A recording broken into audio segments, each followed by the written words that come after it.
Ya, baik ya, di malam Senin yang syahdu ini ini yang di rumahnya lagi gerimis, lagi adem-ademnya, ya semoga suasananya ini nyaman untuk belajar persiapan PSAS besok. Besok terakhir ya untuk PSAS utamanya. Semoga ojo remedi rek. Ya, ya bismillah untuk meminimalkan remedi. Bisa ya?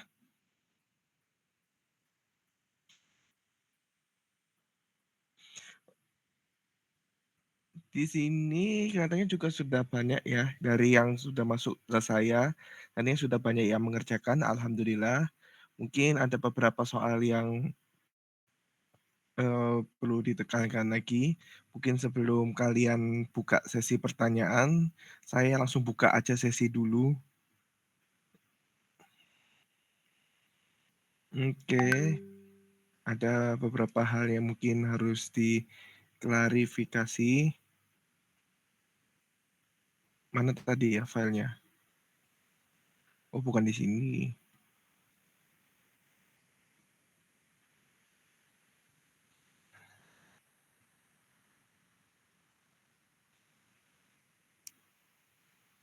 Udah kelihatan ya? Oke. Bentar, tak mulai dari nomor 2 dulu. Ini yang saya share ini tadi, itu ada yang tanya, Ustadz D sama E kok sama jawabannya? Ya, memang sama ya. Jadi ini yang di sini yang baru, ini saya ganti dengan kata 12.000 siswa. Nah, untuk yang di E.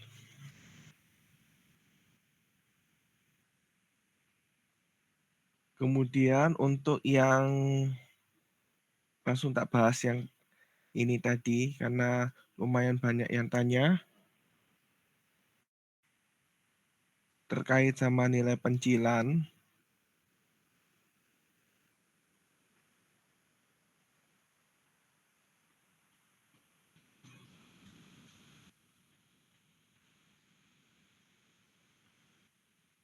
kita kecilkan dulu bisa ya.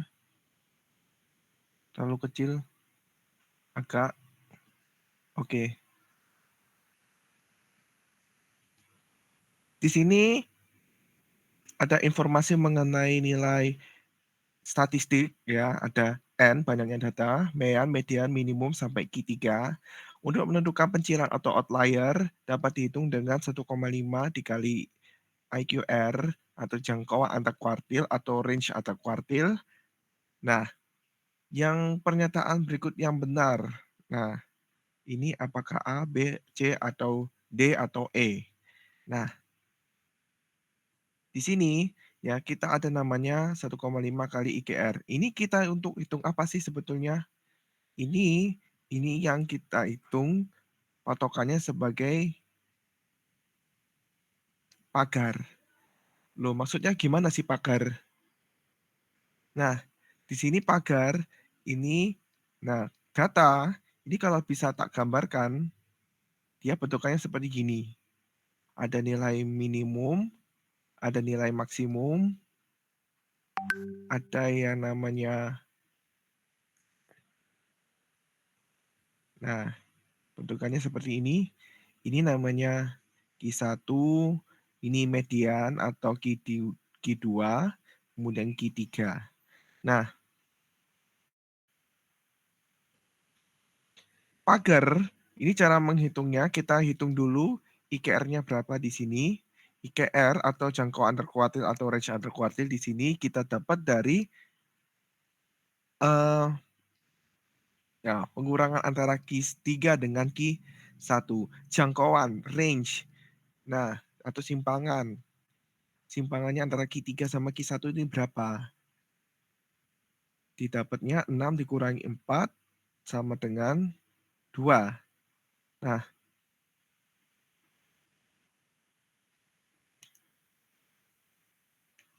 kemudian, nah 1,5 kali IQR, 1,5 kita kalikan sama 2, dapatnya berapa? dapatnya 3 ya. Oke. Nah, kemudian kita tambahkan ke Q3. Nah, Q3-nya di sini 6. Berarti yang menjadi pagar atas, karena setelah Q3 kita kasih pagar. Pagarnya ini adalah 1,5 kali 2. Dapatnya adalah 6 ditambah 3 sama dengan 9. Sedangkan untuk yang Q1 pagar bawah ini kita kurangi. 4 dikurangi 3 sama dengan 1. Nah, jadi seperti itu. Kalau kita buat posisinya, di sini 4, di sini 6. Nah, kemudian yang kita jadi pagar itu adalah 9 sama 1. Nah, kemudian kita oke, sebelum saya lanjut ya, saya ulangi lagi langkah-langkahnya.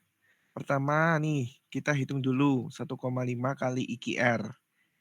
1,5 kali IQR. IQR-nya kita hitung dulu berapa. IQR kan range atau jangkauan atau simpangan antar kuartil. Berarti kita mainnya dengan kuartil 3 dan kuartil 1. Selisihnya adalah 6 dikurangi 4 dapatnya 2. Kemudian kita kalikan sama 1,5.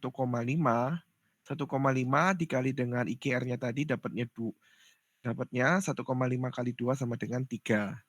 Kemudian di sini Q3 ini dapatnya 6. Kemudian pagar atasnya adalah kita jumlahkan dengan hasil perkalian 1,5 dengan IQR. 3, dapatnya 9. Untuk yang Q1 kita kurangi dengan IQR.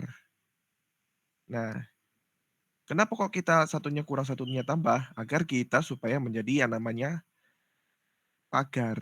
Nah, ini pagarnya. Ketika 4 sama 6, 4 ini kuartil 1, 6 ini kuartil 3. Nah, 1 sama 9 ini adalah pagarnya. Pagarnya untuk apa? Pagarnya untuk menentukan apakah ada data yang disebut sebagai pencilan atau outlier. Nah, nilai minimumnya 2. Apakah masih di dalam pagar apa di luar pagar? Masih di dalam. Oke. Kalau yang 12 di dalam apa di luar?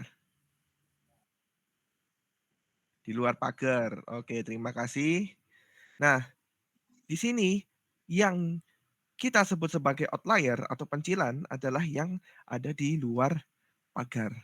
Nah, 12 ini nilai maksimum. Nilai maksimum,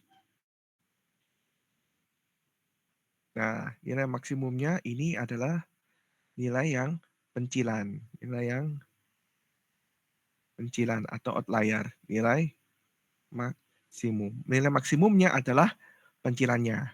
Nah, berarti pilihannya adalah antara A atau B, karena 2 itu masih di dalam pagar, sehingga itu tidak bisa, dikatakan sebagai pencilan, ya, di luar pagar. Nah, pilihannya antara A atau B. Nilai maksimum 12 adalah nilai pencilan dan tidak ada nilai lain yang termasuk pencilan. Nilai kalau yang B, pencilan adalah sorry, 12 itu pencilan, tapi ada nilai yang mungkin termasuk pencilan. Nah, kira-kira kenapa kok jawabannya B?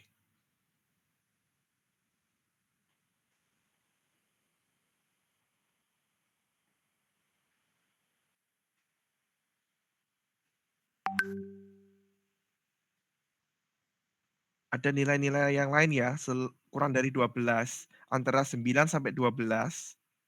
Nah, antara 9 sampai 12 di sini. Nah, 9 ini pagernya, 12 adalah nilai maksimal.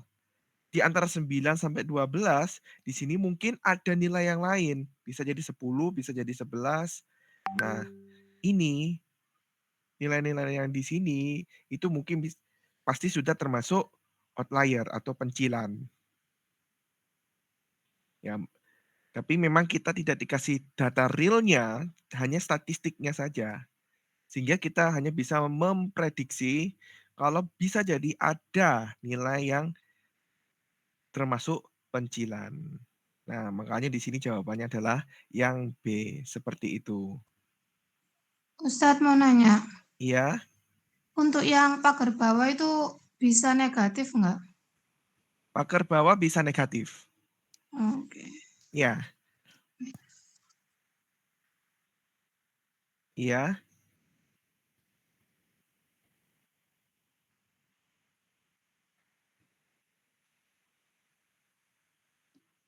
Oke, pertanyaan yang bagus. 9 itu pencilan atau tidak? Kalau menurut Lutfi itu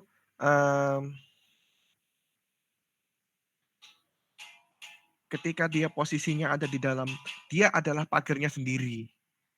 Nah, dia terhitung sebagai pencilan ketika dia sudah di luar pagar. Ya, bahasanya kan kalau sudah di luar pagar, dia itu pencilan. Berarti selain itu, dia masih termasuk bukan pencilan. Ya, nilai pencilan itu kalau sudah di luar pagar.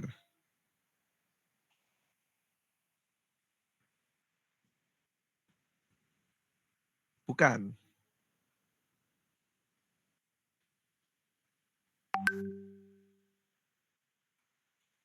Mhm.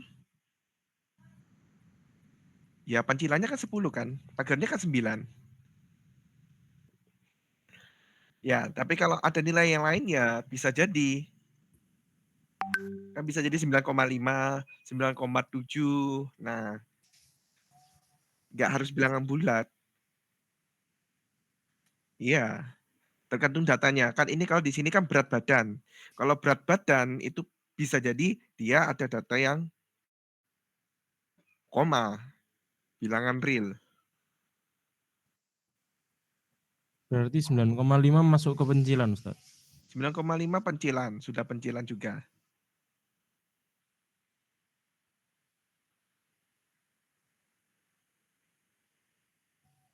Siap, Ustaz. Oke, ada pertanyaan yang lain?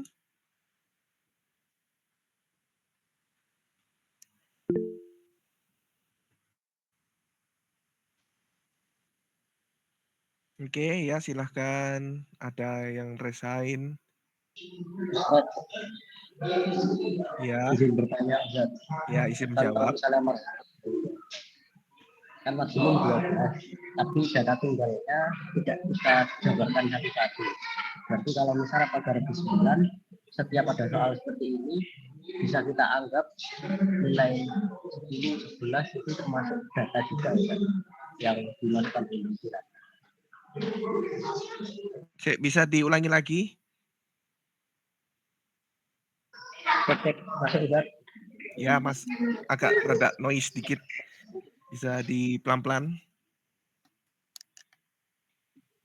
Ustaz, jika ada 12 itu nilai maksimum, terus ada data yang lain seperti 10 dan 11, apakah itu kita masukkan sebagai pencilan juga atau bagaimana? Karena itu tidak usah disampaikan data tunggal. Iya, kalau misalnya memang ada angka 9 atau angka angka 10 atau angka 11, ya itu bisa dikatakan sudah pencilan juga, karena pagarnya itu sendiri sudah 9. Di luar 9, lebih dari 9, itu sudah pasti dianggap pencilan. Kita anggap itu nilai Kalau sudah lain dianggap atau memang pencilan, sorry. Memang oh, pencilan. yang penting. Ya, Siap. Terima kasih, Pak. oke. Yang lainnya ada yang ditanyakan? Oke, silakan. Ustadz, hubungan antara mean, median, kuartil, sama simpangan baku itu kayak gimana, Ustadz? Oke. Soal nomor 19, Ustadz. Nomor 19.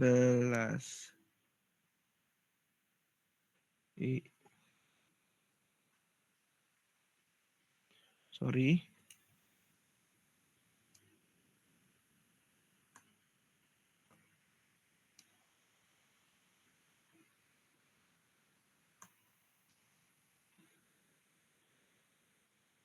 Yang nomor 19 ini, yang Celsius Fahrenheit ini. Nggih, Ustaz. Oke, terima kasih. Ya, jadi yang mungkin sudah tahu apa namanya di statistik ini kalau kita mewakilkan suatu data, ibaratnya nih satu kelas ada nilainya 90, ada nilainya 80, ada nilainya 70, 30 dan sebagainya. Nah, kita mau mewakilkan satu kelas ini itu kita anggap nilainya berapa sih? Nah, kan nilainya kan macam-macam sih, 90, 80, 70, 40, 30, dan sebagainya. Kan ini nilai satu kelas. Nah, tapi berapa nilai yang kita bisa wakilkan untuk menggambarkan satu kelas ini berapa nilainya? Nah, anggap aja ini nilai pH. Nilai pH ada 90, 80, dan sebagainya. Ada yang 100 juga, ada yang 80, 75, dan sebagainya. Ini nilai pH. Nah, ini nilai pewakilan data yang kita wakilkan untuk menggambarkan satu kelas, satu kelompok, ini yang disebut sebagai ukuran data. Nah, ukuran data di sini nih, ya mungkin yang kalian tahu ada yang ukuran pemusatan dan ukuran letak sebaran.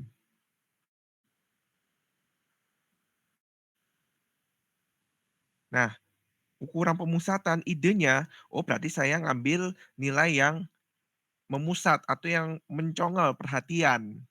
Nah, makanya di sini namanya ada nilainya modus. Nilai modus itu berarti nilai yang paling banyak. Kemudian, kalau pemusatan, berarti kan dia pemusatan berarti di tengah-tengah. Nah, makanya munculnya juga ada median. Tapi kan pemusatan itu juga harus seimbang. Nah, lanjut lagi yang namanya mean. Mean, median, modus, ini ukuran pemusatan. Jadi ukurannya di tengah-tengah atau yang paling mencongol atau yang paling seimbang. Nah,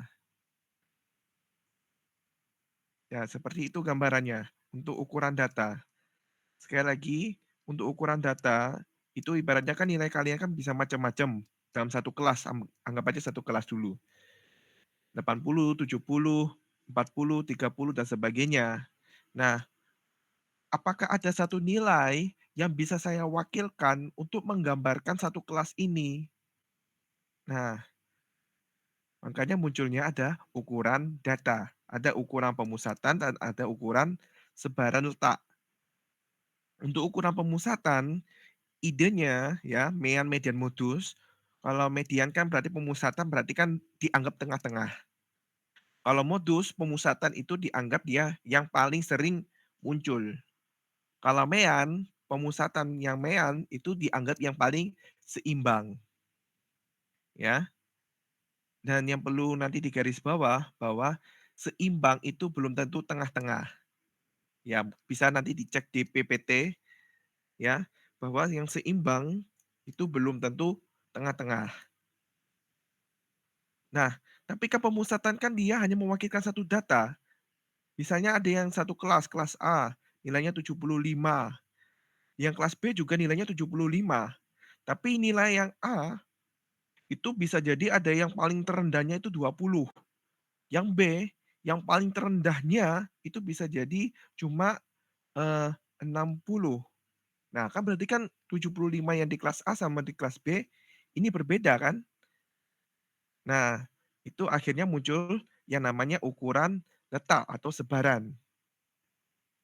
Nah, bisa jadi yang A ini 75 pusatnya, tapi nilainya merentang dari 20 sampai nilainya 90 misalnya. Kalau yang B nilainya 60 sampai anggap aja 80. Nah, jadi meskipun A sama B ini nilainya sama-sama 75, nilai pemusatannya, tapi nilai sebarannya itu bisa berbeda. Ini 20 sampai 90, ada yang 60 sampai 80. Nah, untuk yang jenis sebarannya ini ada yang makanya namanya range atau rentang, atau jangkauan. Kemudian ada yang namanya EQR atau jangkauan antar kuartil. Lalu muncul lagi simpangan baku. Nah, ini yang biasanya sering dipakai kalau di statistik ya. Biasanya mean pasangannya sama simpangan baku biasanya. Seperti itu. Mungkin bagaimana? Ada yang mungkin ditanyakan sampai di sini? Ustadz, untuk kuartil Ya. maksudnya pemusatan atau sebaran? Kuartil dia masuknya ke sebaran.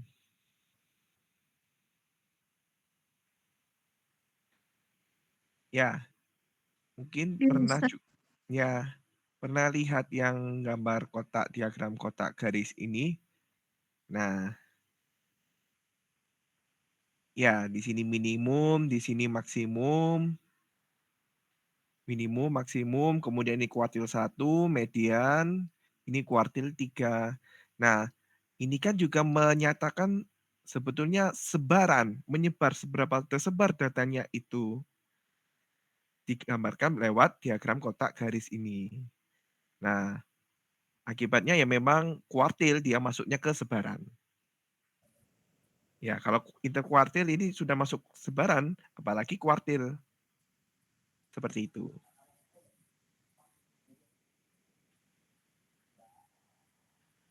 Ustadz Prabowo. Ya, Berarti kalau untuk letak sebaran atau ya. kuartil itu Mm-mm. tidak dipengaruhi penjumlahan dan pengurangan datang ya, Ustadz? Atau dipengaruhi, Ustadz? Nah, ini yang agak kasusnya kasus unik. Nah, si kuartil ini dia memang masuk ke sebaran. Tapi kalau efeknya, apakah ketika semua data ini dijumlah, dikalikan, nah dia berefek seperti ukuran pemusatan. Si kuartil ini, dia ini agak sedikit unik, ya. Dia meskipun masuknya ke sebaran, ukuran penyebaran, tapi sifatnya dia seperti pemusatan. Nah, ini nanti masuk ke berikutnya yang nomor 18-19, ya. Ya, saya buat kelompokan kali sama bagi. Ya. Untuk penjumlahan sama pengurangan, ketika semua data dijumlah atau semua data dikurangi, maka yang berpengaruh adalah ukuran pemusatan plus kuartil. Nah, artinya apa maksudnya? Oh, ketika semua data dijumlah sama 8 misalnya, maka mean bertambah 8. Mean plus 8. Median juga plus 8. Modus plus 8 juga. Kuartil itu juga plus 8 juga. Nah, ya. Kuartil dia juga plus 8. Untuk ukuran sebaran yang lain, untuk simpangan baku, dia itu tidak berpengaruh. Khusus kuartil saja nggih, Ustadz, berarti yang dipengaruhi oleh plus dan minus. Sorry. Nggak hanya kuartil aja ternyata. Oh. Ya, range EQR. Ya, jadi yang satu-satunya yang nggak berpengaruh itu adalah simpangan baku. Oh, siap, Ustadz. Ya, ini semua. Ini bisa saya tuliskan sorry. Ini semua minus simpangan baku. Loh, kok berpengaruh simpangan baku terhadap penjumlahan sama pengurangan? Yaitu nanti saat ketika kalian ngitung simpangan baku, nanti kalian sadar kalau nanti itu nanti ada proses di pangkat, terus di akar. Ya, pasti tidak akan berpengaruh sama sekali terhadap penjumlahan sama pengurangan. Ustadz, kok setahu saya Ya. yang plus minus ini jangkauan juga nggak berpengaruh ya di plus minus? Jangkauan sama simpangan. Jangkauan dan simpangan ya. Iya. Oh iya, kelihatannya tidak berpengaruh. Wah, kok jadi labil. Ya, sorry. Kalau misalnya datanya 10 sama anggap aja cuma 2 ya, 10 sama 12. Kemudian datanya ini jangkauannya ini adalah 2. Ketika semua datanya ini dijumlahkan 3, berarti kan jadi 13 sama 15. Nah, ketika dia diselisih, ini hasilnya jadi 2. Wah, ini malam. Oke, terima kasih diskusinya. Agak meleng sedikit. Ya. Ya. Jadi seperti itu ya. Ada lagi yang mungkin mau dibahas lagi? Jadi tadi kesimpulannya untuk yang berubah itu mean, medium, modus sama Kuartil. aja Ustaz. Ya. Range sama simpangan baku ini nggak berpengaruh nggih. Range simpangan range ya simpangan baku IQR itu enggak berubah. Oke, siap Ustaz. Terima kasih. Sama-sama. Oke.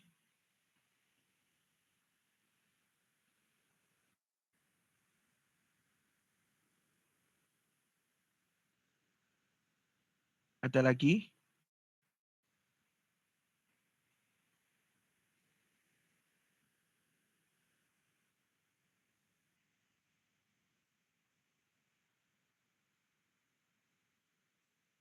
Tadi juga kalau nggak salah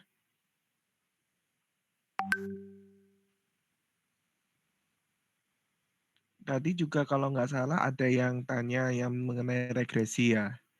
Oke.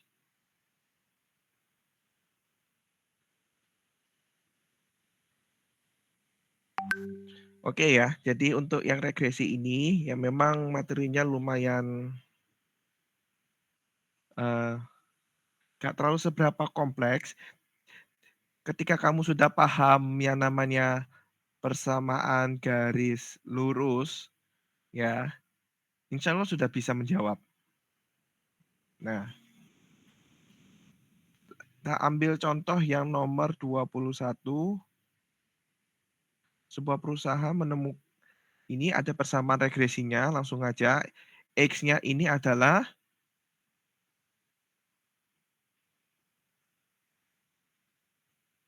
jumlah pengeluaran iklan. Jumlah pengeluaran iklan. Kalau yang Y itu adalah jumlah penjualan. Jumlah penjualan. Nah, interpretasinya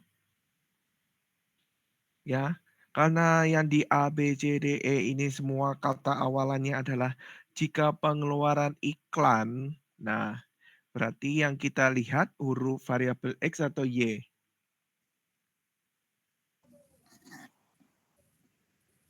X.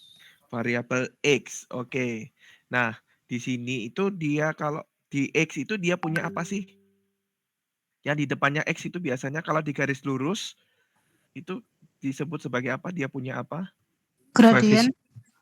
Koefisien. Gradien. Nah, ini juga terima kasih, Masya Allah. Gradien M. Nah, dia punya gradien. Jadi yang kita lihat berpengaruh atau tidak itu adalah dilihat dari gradiennya. Nah, di sini gradiennya berapa sih? 2,5 positif. Artinya M-nya 2,5. Nah, kita tahu kalau M itu bahwa M itu delta apa per delta apa? Delta Y per delta X. Delta Y per delta X. X. Nah, 2,5 sama dengan delta Y per delta X. Artinya, delta X ini tadi kan iklan. Ketika iklannya bertambah 1, nah saya buat jadi sini 2,5 per 1. Ketika pengeluarannya bertambah 1, maka penjualannya bertambah berapa? Bertambah atau berkurang? Bertambah. Bertambah 2,5. Ya, di sini makanya bertambah 2,5. Dan sebaliknya, jika pendapatan iklan berkurang 1 juta, maka penjualannya Berkurang 2,5. berkurang 2,5. Baik, terima kasih. Nah, ini maksudnya kan, ketika delta X-nya, si iklannya ini minus 1, minus kan berarti berkurang. Nah, supaya tetap hasilnya 2,5, maka yang atas ini harus jadi minus 2,5. Nah, ketika berkurang 1, maka penjualannya juga berkurang 2,5. Nah, ini nanti kita langsung ke bagian yang negatif. Nah, untuk yang negatif ini gimana? Yang kita lihat pertama di sini adalah yang 100 atau minus 10.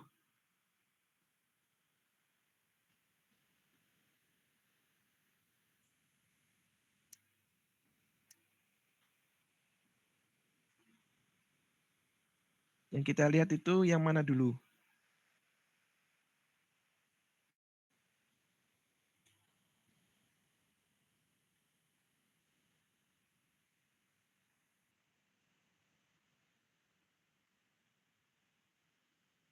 X-nya Ustaz. Apanya X? Gradien. Gradiennya. Oke, terima kasih. Gradien. Di sini M-nya nilainya minus 10. Nah, gradien itu kan delta Y per delta X. Nah, minus 10 ini. Nah, minus 10 kan bisa artinya minus 10 dibagi sama berapa?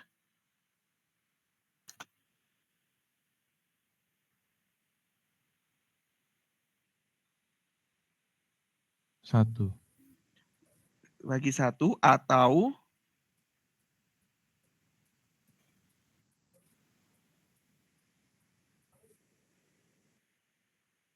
berapa dibagi berapa?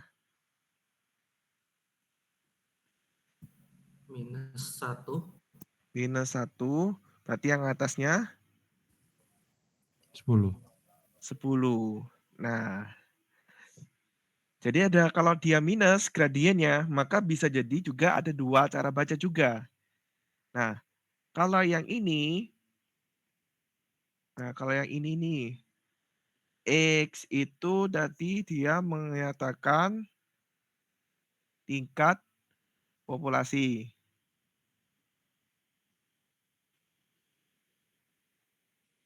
Kalau yang Y, dia menyatakan keanekaragaman hayati. Keanekaragaman hayati. Nah, ketika dia bawahnya 1, berarti dia bertambah atau berkurang?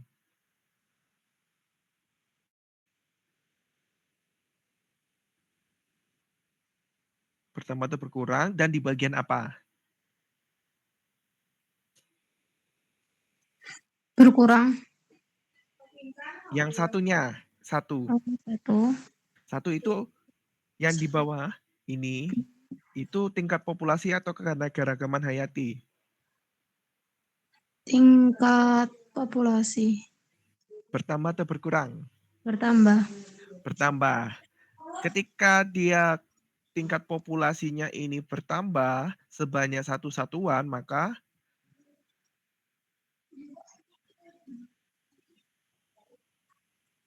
minus 10. Minus 10 ini apa? Keanekaragaman hayati. Berkurang. Berapa? Minus 10. Minus 10. Oke, terima kasih. Nah, ada yang bisa bantu untuk membaca yang ini?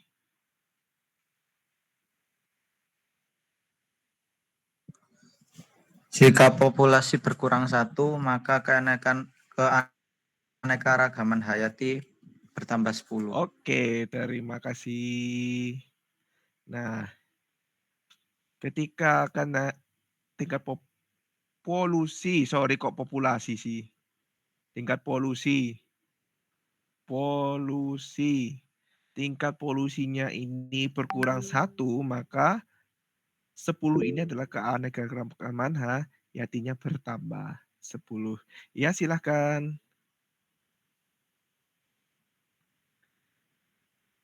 Oh, tapi kira ada angkat tangan.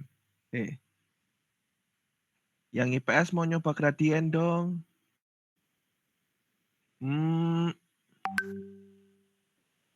Kalau nang kene iki soalnya wis entek, tapi iso tak gawe dhewe.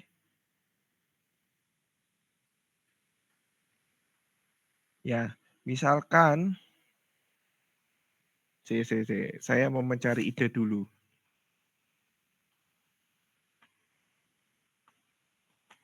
Statistika regresi.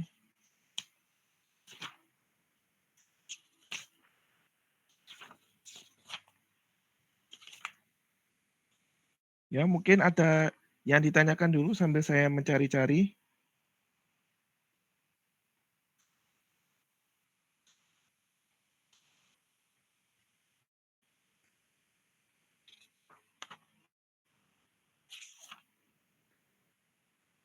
Oke.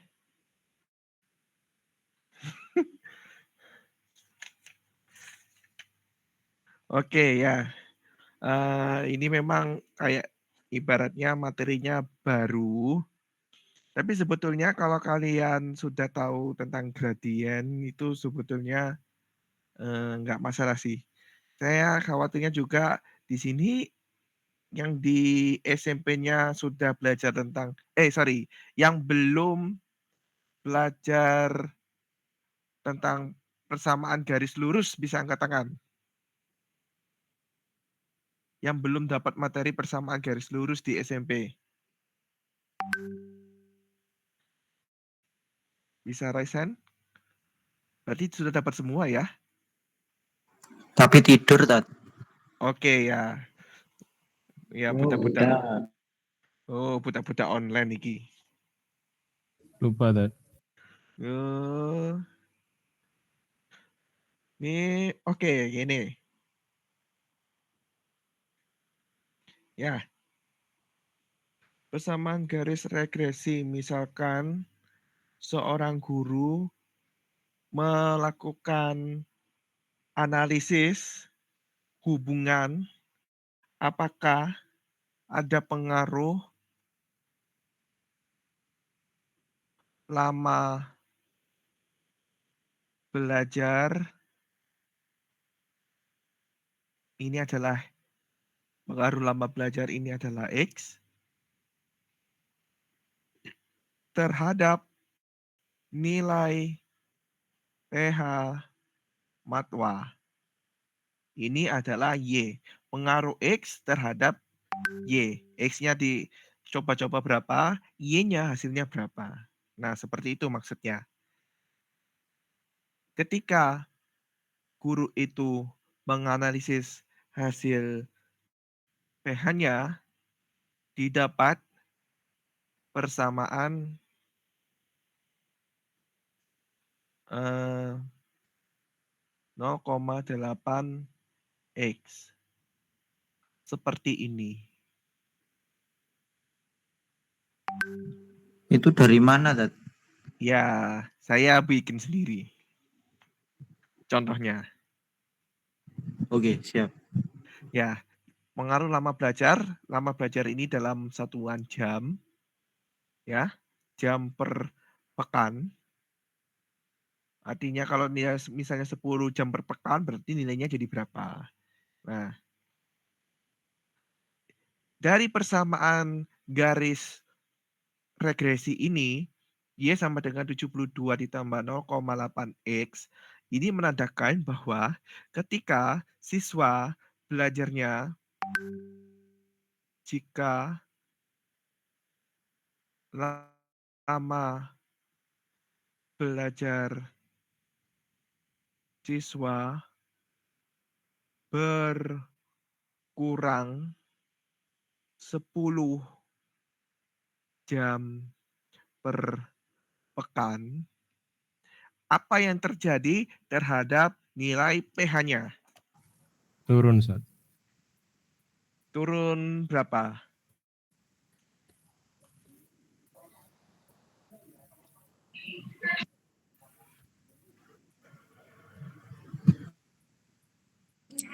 Turun 8 bukan Ustaz? 8 poin. Ustaz.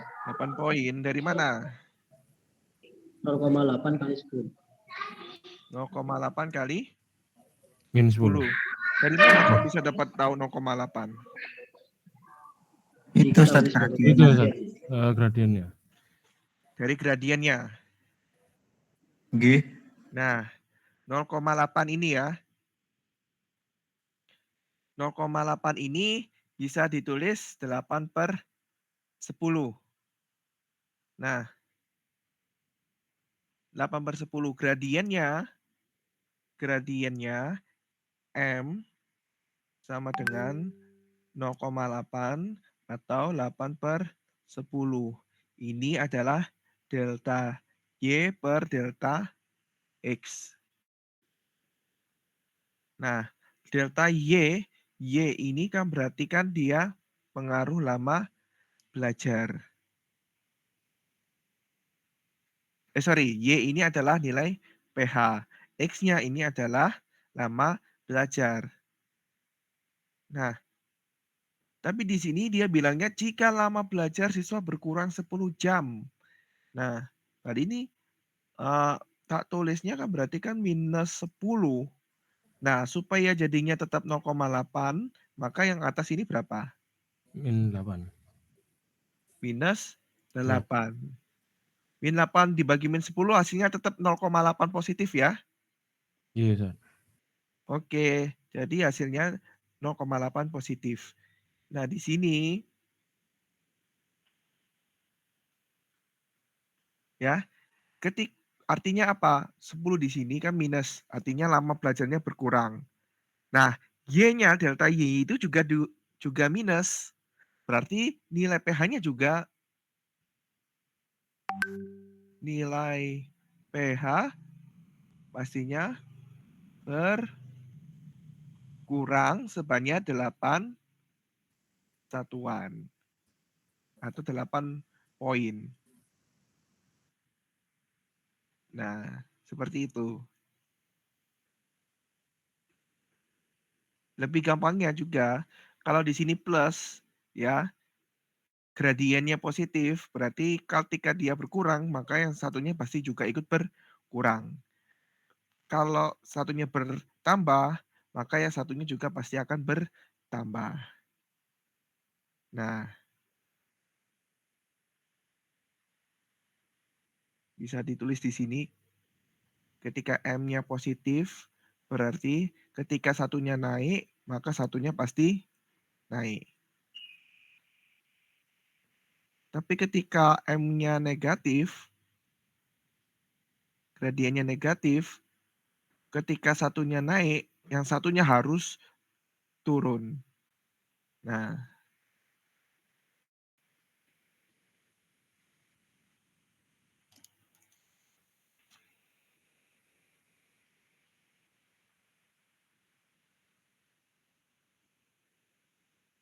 ada yang ingin ditanyakan?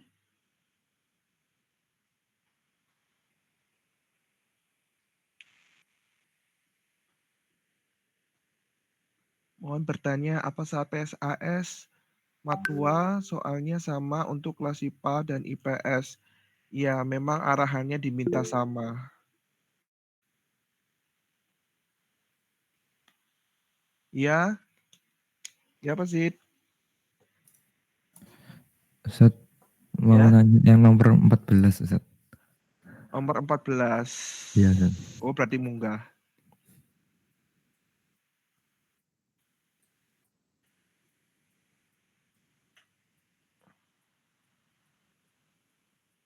Ah, Nah, Ustaz, masih bingung, Ustaz, kenapa pernyataannya itu benar gitu, Ustaz. kenapa pernyataannya itu benar? Oke, baik, terima kasih. Ya, oke, baik lagi ya. Kejangkauan antar kuartil atau range antar kuartil atau simpangan antar kuartil berarti dia, karena di sini dia bilangnya antar kuartil, pasti yang dia mainkan adalah kuartil yang terjauh dan kuartil yang terdekat. Siapakah itu?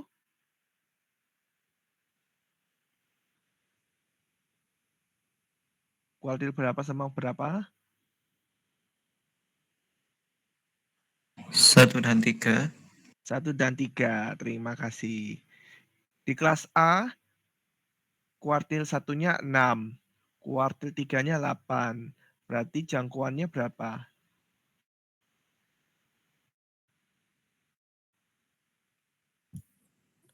Dua, Ustaz. IKRA berarti dapatnya 8 dikurangi 6 sama dengan 2. Terima kasih. Sekarang kalau yang B, IKRB 9 sama 6,5.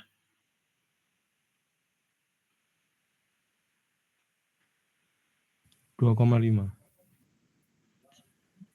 Ini 6,5. Terima kasih 2,5.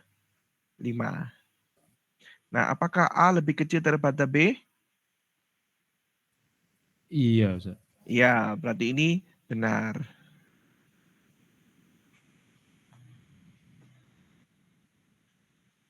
Oke.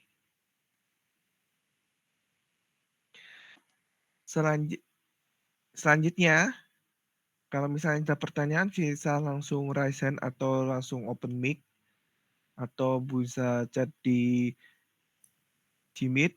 Langsung yang kedua, 50% siswa A memiliki waktu tidur antara 4 sampai 7 jam. Ketika kita gambarkan di sini, ini nilai minimal ke Q1, nilai Q1 ke median, median ke Q3 sama Q3 ke maksimal, itu gambarannya adalah seperti ini tadi. Diagram kotak garis. Nah, setiap ruas, setiap bagian, dia itu 25%. Jadi setiap, di sini kan minimum. Ini Q1, ini median, ini Q3, ini maksimal.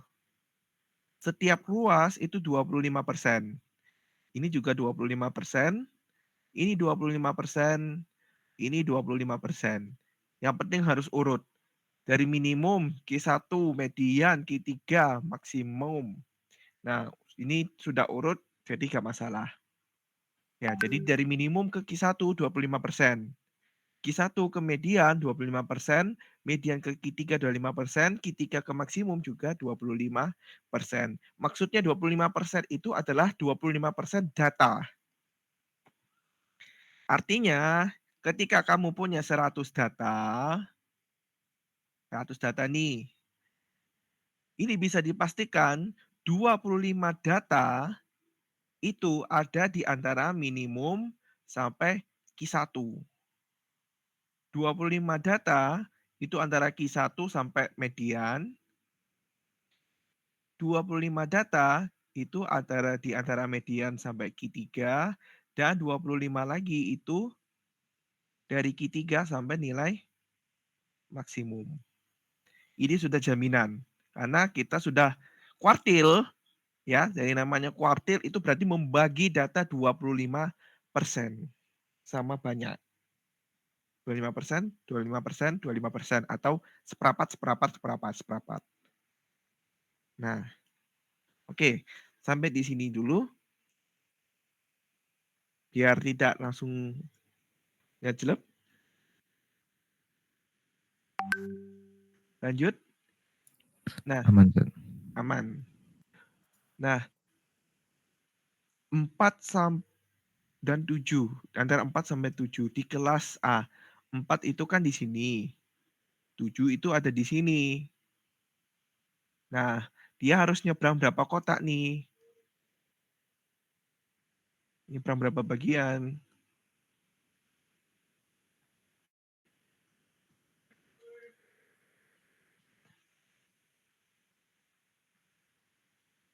Satu ke 6, satu lagi ke 7.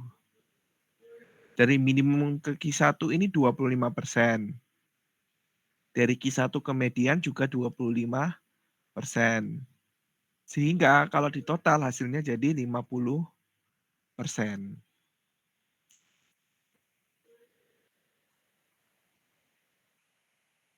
Nah, jadi jawaban yang ini juga benar. Ustaz kalau mau nanya kombinatorika boleh nggak?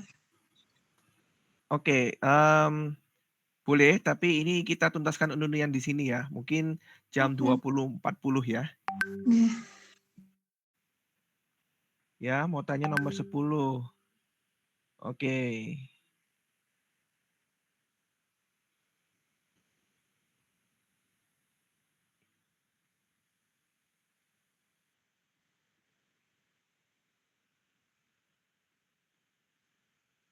Oke, ini lebih ke penggunaan. Kapan kita menggunakan mean, kapan kita menggunakan median, kapan kita pakai modus.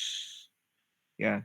Jadi sebelum masuk ke situ, yang kalian juga harus pahami itu tentang jenis-jenis data. Ada jenis data yang dia itu em, jenis data ini ada kategorial atau yang biasanya disebut sebagai kualitatif. Ada juga yang numerik atau kuantitatif. Numerik ini juga ada yang namanya numerik diskrit, ada yang juga numerik kontinu. Bedanya apa? Kalau diskrit dia itu lebih ke arah ke pencacah atau menghitung langsung. Berapa banyak mobil yang ada di sini, berapa banyak siswa dan sebagainya. Ya, cirinya biasanya dia memang bilangan bulat. Dia bilangan cacah. 0, 1, 2, 3 dan sebagainya ya. Itu untuk yang numerik diskrit. Kalau numerik kontinu itu sesuatu yang bisa diukur. Contohnya tinggi badan, berat badan, sama tensi, volume, luas, dan sebagainya. Itu numerik kontinu. Karena dia itu ada alat ukurnya. Nah, sesuatu yang bisa diukur dia kontinu. Kemudian,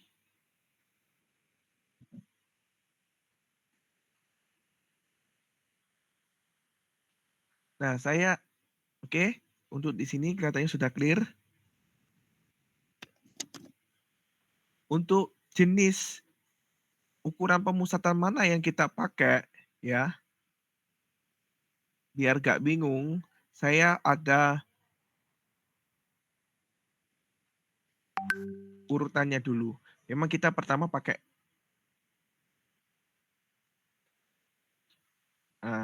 ini. Modus jangan taruh di sini, modus taruh di sebelah sana. Kenapa? Jika datanya adalah data kategorial, maka kita gak bisa ngitung rata-rata, betul? Nah, kategorialnya apa warna favoritmu? Kemudian sudah namanya, oh warna hijau, warna kuning, warna merah, warna biru, hitam, dan sebagainya. Kemudian kamu mau berencana menghitung median. Nah, bagaimana cara mengurutkannya, menghitungnya?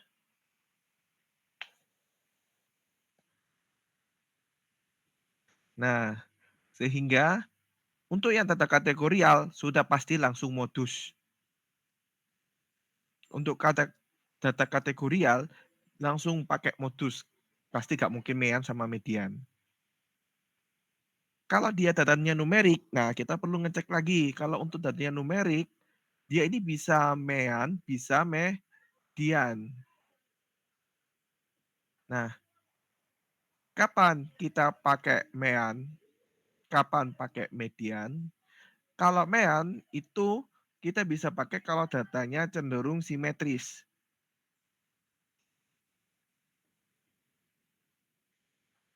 Ya, datanya simetris itu artinya kalau kamu buat diagramnya itu cenderung dia rata atau sama. Nah, ya bisa jadi kayak gini atau bisa jadi ya seperti ini. Ya, dia cenderung simetris. Cenderung, tapi beda ya. Sama simetris plus ya. Nah, cenderung simetris itu bisa jadi nggak simetris tapi masih agak-agak lah ya. Nggak harus 100% simetris. Tapi dia cenderung simetris. Median itu kalau dia ada yang namanya pencilan atau ekstrim. Ya, seperti tadi.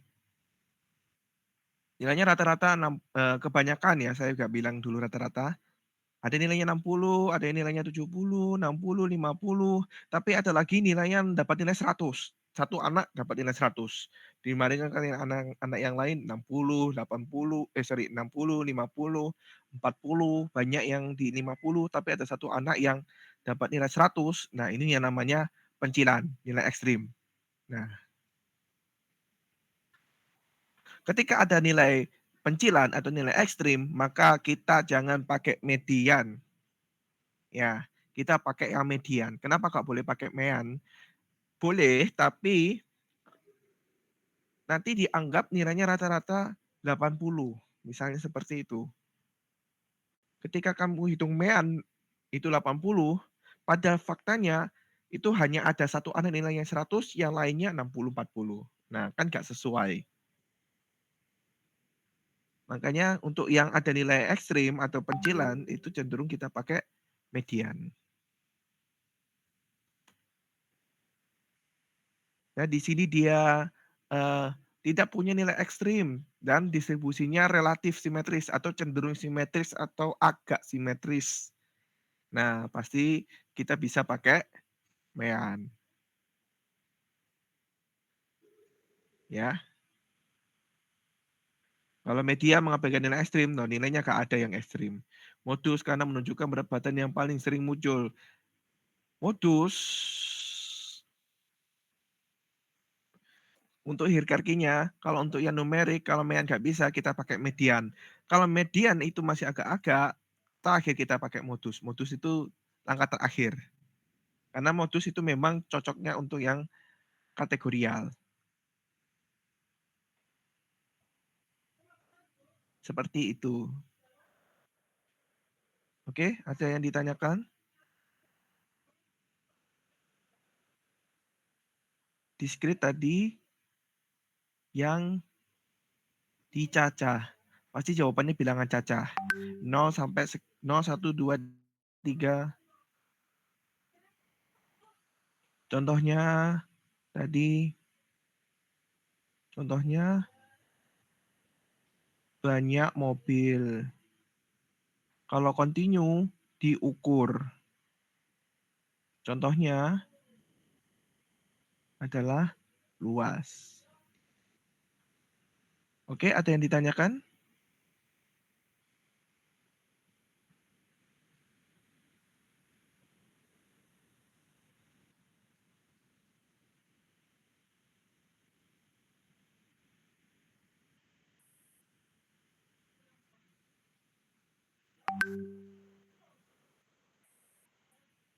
Oke, ya.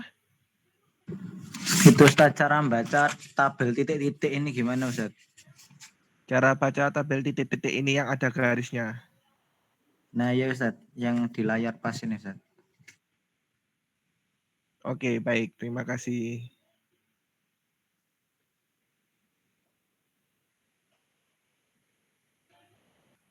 Ya, kalau untuk yang yang tadi ya, untuk yang median sama cenderung kita pakai yang median sama mean. Modus itu langkah terakhir karena memang modus itu untuk yang data yang kategorial memang seharusnya.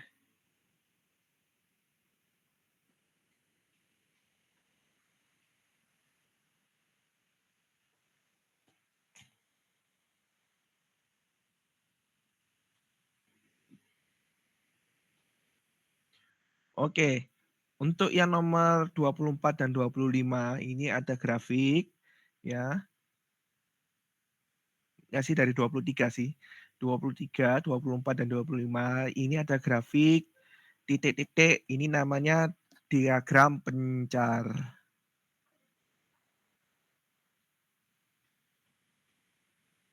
Untuk di latihan soal ini memang belum tak terjemahkan, tapi kalau nanti PSAS itu ada terjemahannya. Ya, storage life berarti dia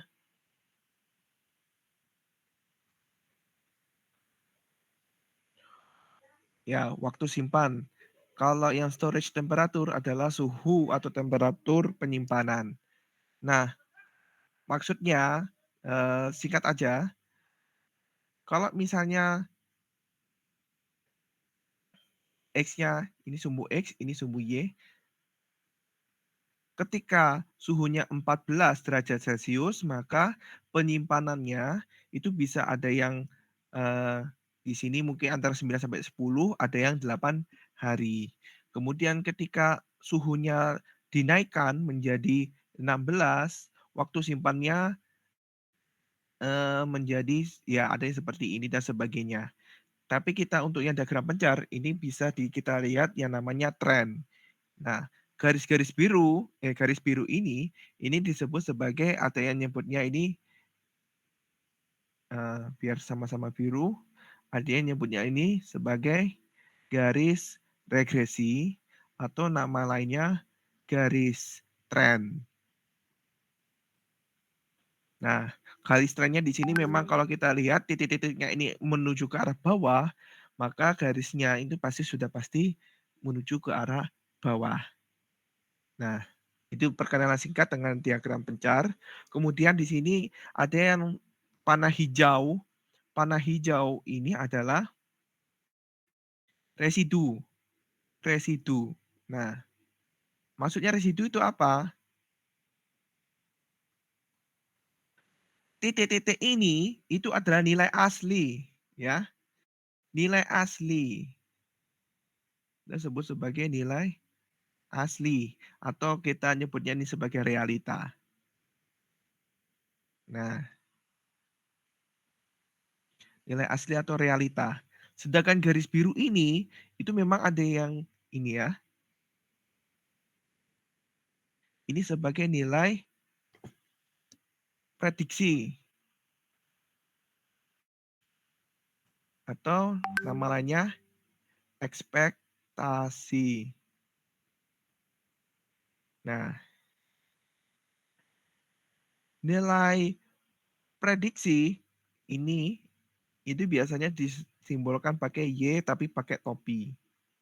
Nilai prediksi. Nilai asli adalah nilai yang Y aslinya. Nah, jadi kan ada gap antara nilai asli sama nilai prediksi ya. Kalau kita lihat di sini,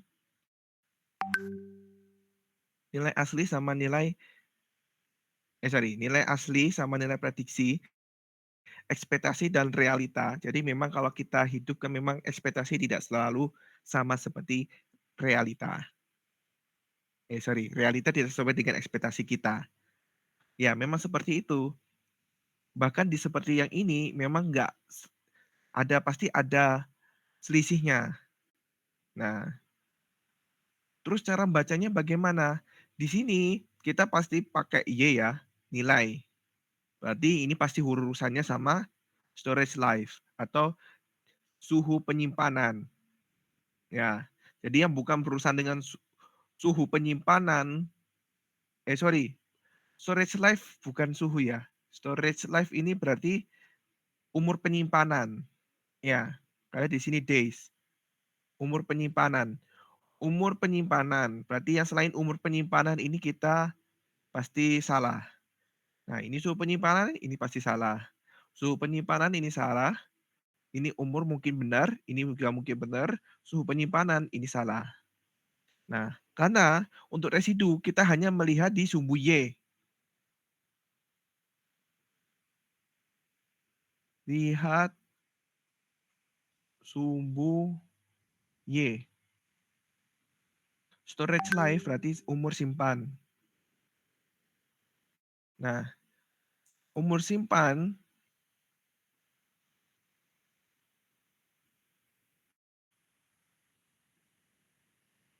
ya.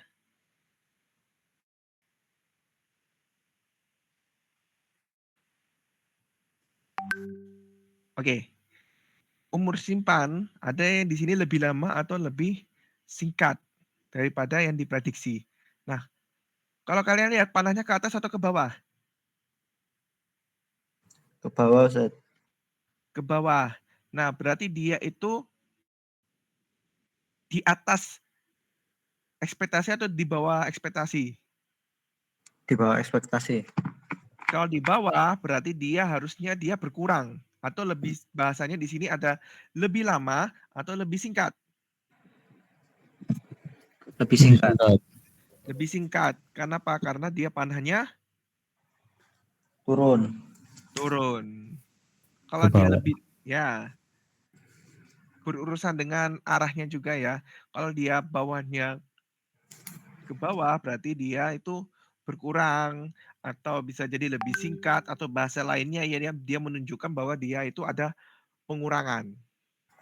Nah, jadi selain dilihat sumbu Y, yang kita lihat adalah arah panah. Nah, sehingga di sini adalah yang D. Kalau yang ini, text message send, banyaknya pesan yang dikirim sama pesan yang diterima. Dia arahnya ke atas atau ke bawah? Ke atas. Ke atas. Nah, berarti text message receive itu berarti yang diterima. Ya, betul, Berarti Ustaz. ya berarti yang dia kirim itu sudah pasti salah. Ya, dia menerima kalau mengirim ini pasti salah, ini mengirim ini juga pasti salah. Menerima dan mengirim, satunya benar, satunya salah, tapi kata hubungnya dan berarti pasti tidak. Nah, pasti antara jawabannya A atau B.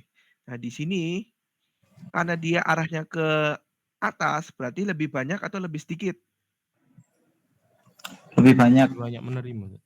Lebih banyak. Oke, berarti yang pertama tadi sumbu Y.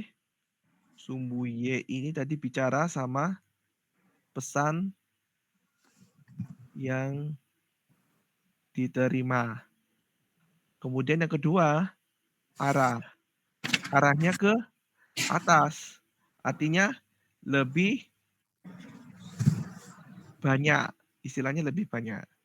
Nah, di sini antara dua lebih banyak atau lebih sedikit, pasti pada dia arahnya ke atas, pasti dia lebih banyak.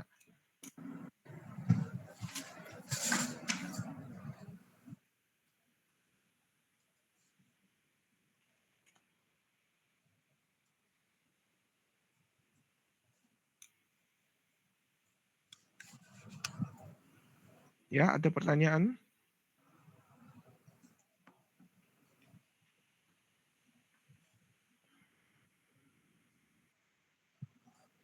Em,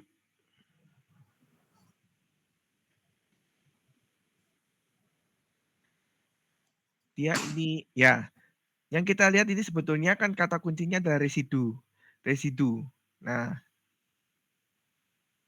residu itu berarti selisih antara nilai yang asli sama nilai yang ekspektasi, realita. Ekspektasi sama realita.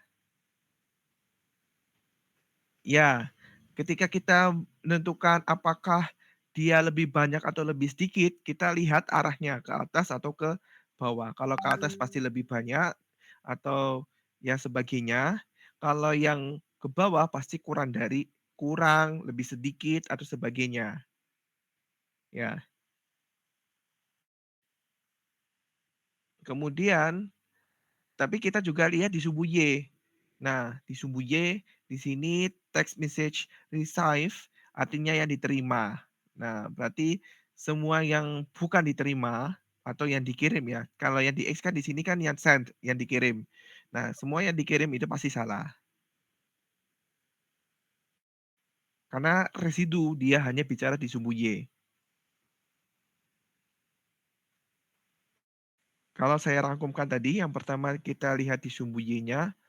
Y-nya itu bicara tentang apa?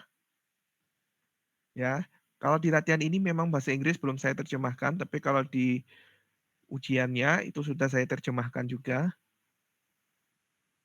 Kemudian selain kita lihat sumbu Y, kita lihat arahnya ke atas atau ke bawah. Kalau ke atas berarti dia lebih banyak, kalau ke bawah berarti lebih sedikit. Atau kurang. Oke, satu lagi. Ada request dari nomor 12.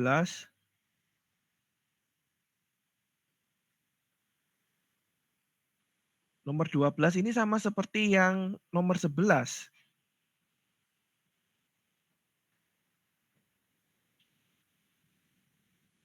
Mungkin bisa dibantu coba. Yang pertama, IKR-nya berapa dulu? 0,9. IKR, pertama kita hitung IKR. IKR-nya berapa tadi? 1,5 dikurangi 0,6 sama dengan 0,9. 0,9. Terus yang kedua, 1,5 kali IKR berapa?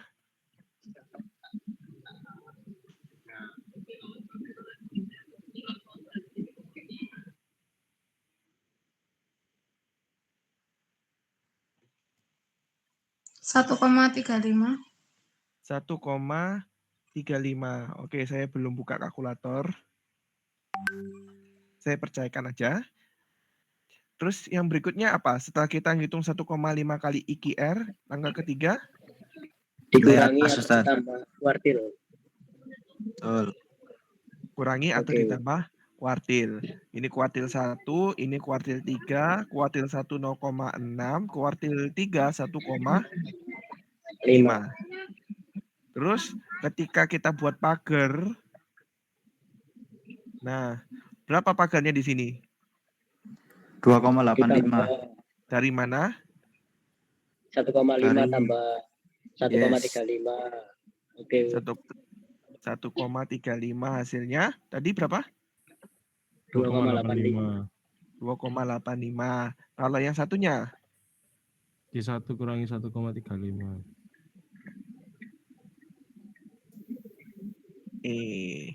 0,6 kurangi 1,35. 1,35 hasilnya?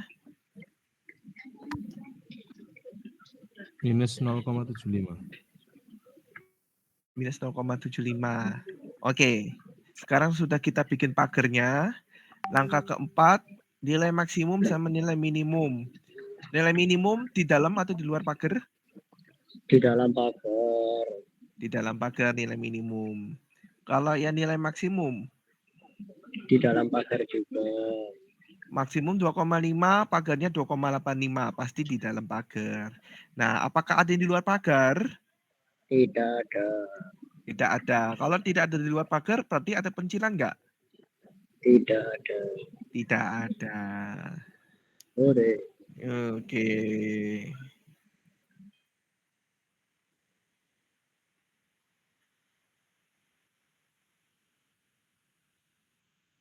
Bahas kombinatorika, Ustaz. Lanjut, kombinatorika masih kuat? Masih, Ustaz. Sangat kuat. Silakan. Oke, saya Ready. tak simpen. Saya tak simpen sih. Oke. Saya ambil satu paket ya. Tapi ya paket yang lainnya juga hampir sama tipe-tipe soalnya. paket hemat bisa tiga-tiganya. Aduh, kalau tiga-tiganya kan bisa nanti dicoba sendiri ya.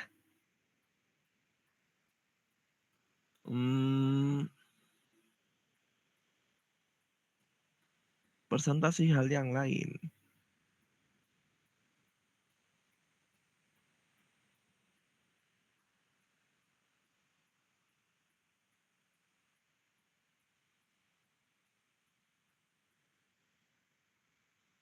Oke, belum muncul? Belum, karena barusan matikan.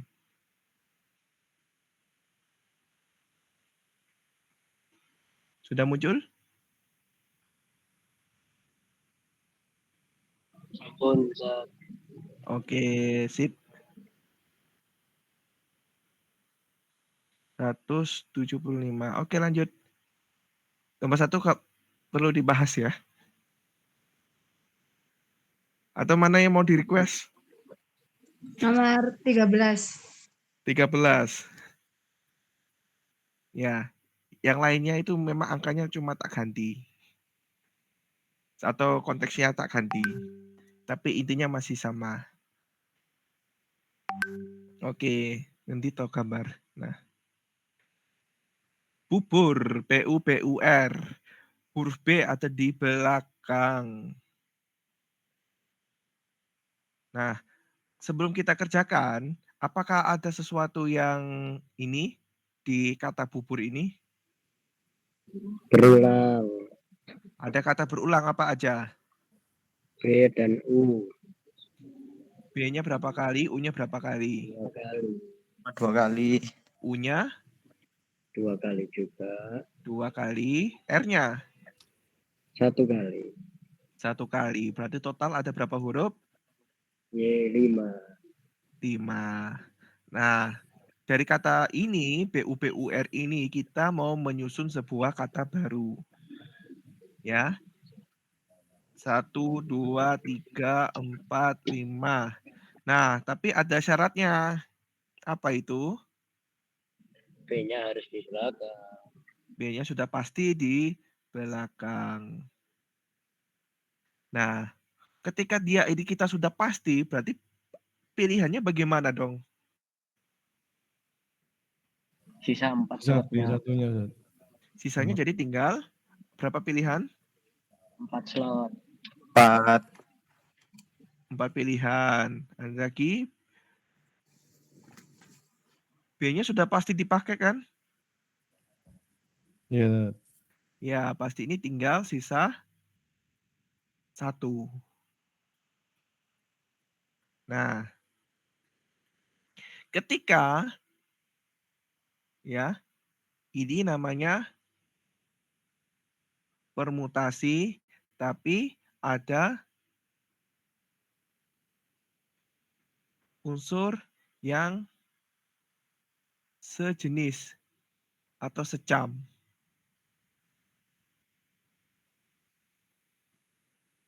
Ketika ada permutasi dengan unsur yang sama, di sini kan atau berulang ya. Oh, jangan berulang. Nanti ada yang bisa sih. Berulang khusus. Karena nanti ada yang berulang-ulang terus ada. Ya.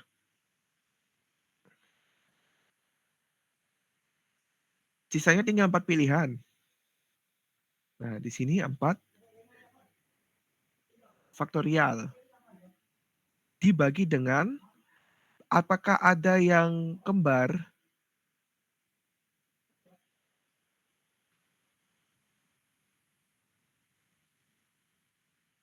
Setelah B-nya digunakan 1, apakah masih ada yang kembar?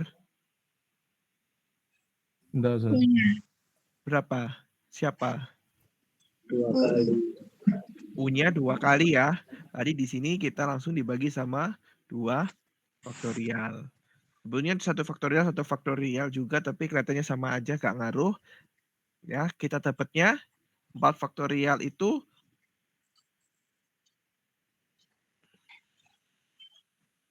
24 dibagi 2 sama dengan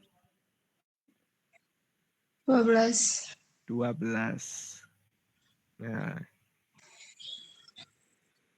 Ustadz, soalnya ya. kalau sama Ustadz Zainal itu misalin kalau misal pertama itu yang misal B1-nya itu di belakang. Terus nanti ada cara yang kedua itu B2-nya di belakang gitu nggak bisa ya? Bisa. Tapi nanti kan karena dia B1 sama B2, meskipun kita misalkan B1 dan B2, itu kan dia sama-sama B. Ya. Ya, itu nanti dibagi. Oh, tetap dibagi sama 2 itu. Ya, iya, Oke, Ustadz. Terima kasih. sama-sama.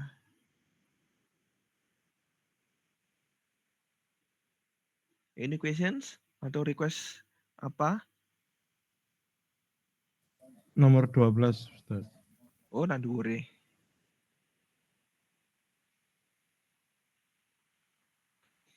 Oke, ada 1, 2, 3, 4, 5, 6. 6 mengerjakan tugas kelompok. 3 itu nggak boleh duduk bersebelahan. Oke. Ya, jadi memang kalau untuk yang soal yang seperti ini memang saya hanya butuh angkanya aja. Ada 6. Ya betul ya, 6. 6 orang duduk secara melingkar. Fix kalau ada kata melingkar, nah dia pasti pakai permutasi siklus. Nah,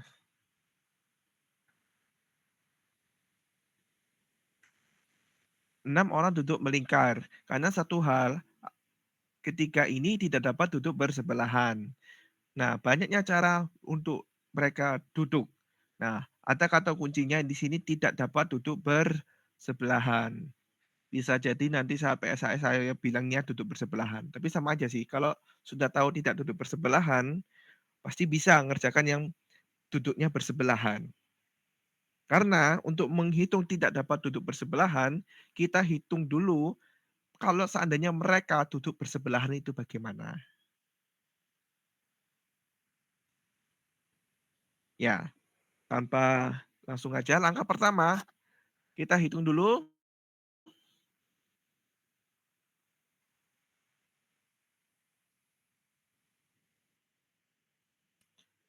Enam orang melingkar. Berarti ada berapa banyak cara? 6 kurang 1. 6 kurangi 1 faktorial. Hasilnya langsung 120. 720. Nah, terus 120. 120, Zat. astagfirullah, itu 6 kali 6, sorry. Yes. 120. Terus next.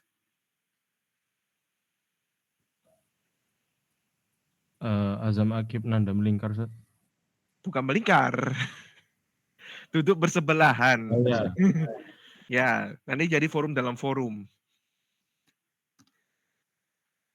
Nah, 3 orang Azam Akib Nanda ini duduk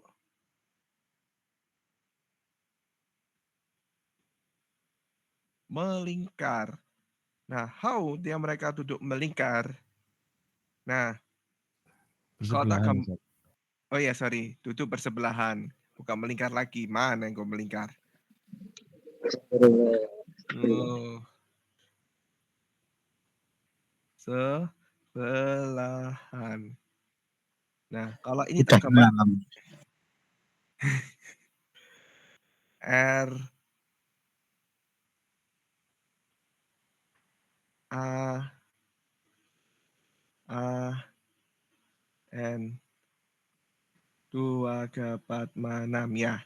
Misalkan 3 orang ini, nah dijadikan satu karena mereka ini duduk bersebelahan. Ketika mereka duduk bersebelahan maka dianggap menjadi satu orang, satu unit. Nah, sehingga totalnya ada berapa orang di sini? 3, 4, Ustaz. 4. 1, 2, 3, 1 ini dianggap 1. Berarti ada 4. 4. 4 orang. Karena 3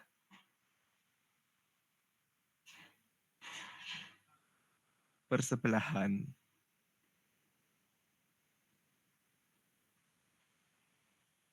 Nah, oke, lanjut dulu. Berarti di sini kita dapatnya 4 minus 1 faktorial. Nah, permasalahannya meskipun mereka 3 orang ini duduknya bersebelahan, tapi kan urutannya kan bisa dibalik. Siapa yang dulu Azam Akib Nanda atau Nanda Akib Azam dan sebagainya kan juga posisinya juga berubah-ubah, berbeda. Maka kita kalikan sama 3 faktorial. Kalau ada 7 orang yang duduk bersebelahan, berarti nanti dikali sama 7 faktorial. Disesuaikan dengan jumlah orang yang duduk bersebelahan. Nah, dapatnya berapa? 36. Berapa? 36? 36, Ustaz.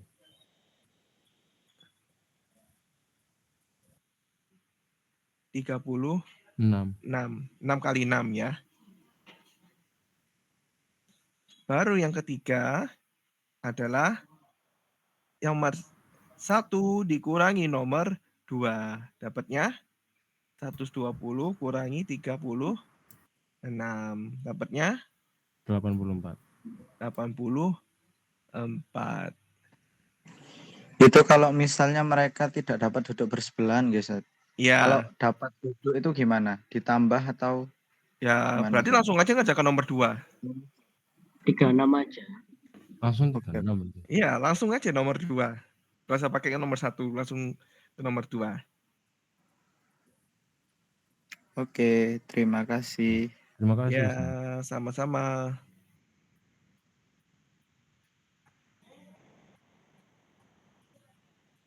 Ada lagi?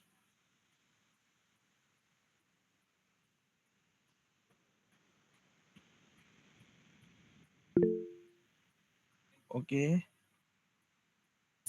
Ya. Ustadz mau izin tanya, Ustadz. Iya. Yang AAN itu kan 4 minus 1, itu kan rumusnya siklis. Berarti walaupun dia duduk bersebelahan tetap pakai rumusnya siklis. Iya, kan mereka masih duduk melingkar. Oke, Ustadz. Terima kasih, Ustadz. Iya. Ya, meskipun duduknya bersebelahan, tapi kan mereka masih duduknya melingkar. Makanya masih pakai siklis. Ada lagi?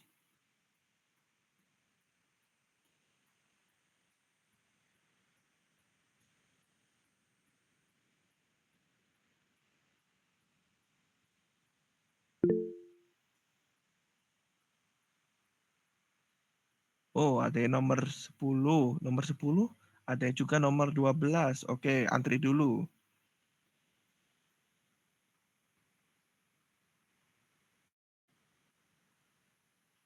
Nomor 12 sudah ya, nomor 10 sih. Nah. Oke, ini yang lumayan advance daripada yang semua latihannya, tapi ini masih tergolong sederhana. Banyaknya bilangan genap 4 digit yang terbentuk dari 0, 2, 3, 4, dan 5 adalah sekian bilangan. Oke. Di sini kita bilang bilangan genap itu apa cirinya? Satuannya genap. Satuannya genap. Di sini yang satuannya genap ada berapa? 3, Ustaz. Ada 3. Ada 0, 2, sama 4. 4. Nah, di sini 0, 2, sama 4. Ketika dia ada bilangan 4 digit, berarti saya sediakan dulu 4. Nah, berarti 0, 2, 4.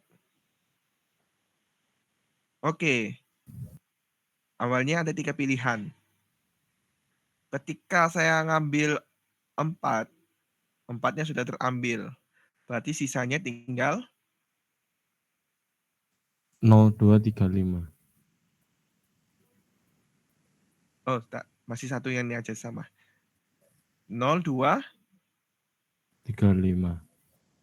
oh, 0 nggak boleh di depan kan? Oh iya, Ustaz. Nggih. Ya, 0 nggak boleh di depan. Semua dalam kasus apapun ketika ada angka 0, 0 itu nggak boleh di depan. Berarti ada 3. 3. Terus habis itu, misalnya 2 yang diambil. 0, 3, 35. 5. 3. 0 diambil, 3, 5, 2. Oke. Sebagai mungkin ada yang bingung kok 3, 3, 2, 3, angka yang ada di atas ini itu adalah banyaknya pilihan. Ya, jadi ketika saya bilangnya 0, 2, 3, 4, sorry, yang pertama kan kita bilangan genap. Bilangan genap berarti yang pertama kita dahulukan adalah di bagian belakang. Nah, tapi ketika saya ngambil kasusnya, saya ngambil angka 0 di belakang. 0, 2, 4. 0 tak ambil di belakang. Ini oke, 3. Terus yang di depan berapa jadinya? 3 Ustaz. 4. Berapa aja? 2, 2, 3, 3, 4, 5. Nah, dalam kombinatorika, terutama dalam menyusun bilangan, ketika saya ngambil satu bilangan atau satu objek, itu harus konsisten. Artinya, ketika saya misalnya tadi ngambil, oke, saya ngambil 0 dulu di belakang, maka itu harus sama ketika saya ngambil 2 atau 4 di belakang. Sekali lagi, bilangan genap, ya langkah pertama di sini kan bilangan genap. Bilangan genap berarti yang kita perhatikan dulu adalah yang di belakang. Nah, yang di belakangnya dulu. Ketika saya ngambil satu bilangan dengan bilangan yang lain, itu harus konsisten. Dalam arti seperti yang ini tadi, ketika saya ngambil 4 sama ngambil 0, di depan, pilihan yang di depan sini, ya 3 sama 4 ini harus nggak boleh beda, harus tetap sama.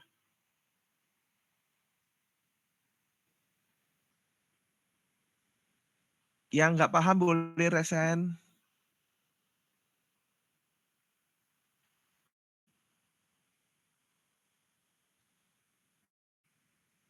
Oke ya, sebagai informasi mungkin biar nggak terlalu capek nanti pagi, nanti ada alasan Ustadz saya terlambat karena kelelahan ikut seminar matwa. Ya kita batasi sampai 9:30 ya, Rek. Iya Ustaz.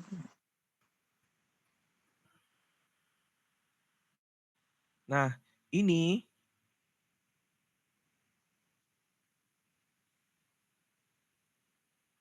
dari mana ya tadi? Oh ya. Ketika saya ngambil 0 sama saya ngambil 4, yang di depan harus sama. Tapi nyatanya beda. Nggak konsisten. Nah, ketika ada suatu ketidakkonsistenan atau kalian bisa bilang ini sesuatu yang, "Loh, kok beda?" Nah, maka mau nggak mau harus dipecah jadi 2 kasus. Ya. Mungkin patokannya kalian ketika ada soal bilangan genap, kemudian ada angka 0, ya, maka mau nggak mau harus dipecah jadi 2 kasus. Tapi kalau bilangan genap aja, tapi nggak ada angka 0, nggak usah dipakai 2 kasus.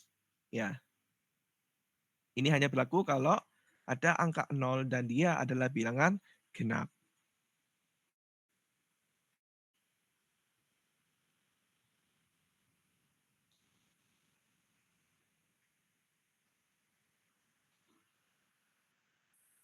Kasus 1, 0 di belakang.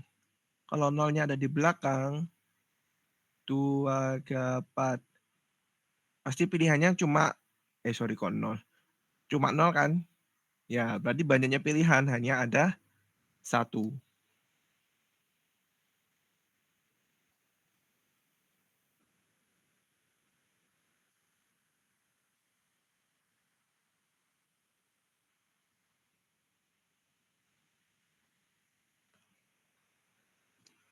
Terus pilihan yang berikutnya ada berapa? 4, Ada berapa aja? 2, 3, 4, 5. 4, 5. Nah, ada 4 pilihan. Saya ambil 1. Berarti sisanya tinggal berapa pilihan? 3. 3, 4, 5. Saya ngambil 3. Sisanya 4 sama 5. 2. Nah, hasilnya adalah 4, 3, 2, 1. Berarti 6 kali 4 ada 24 cara. Untuk kasus 1. Untuk kasus 2, 0 enggak di belakang.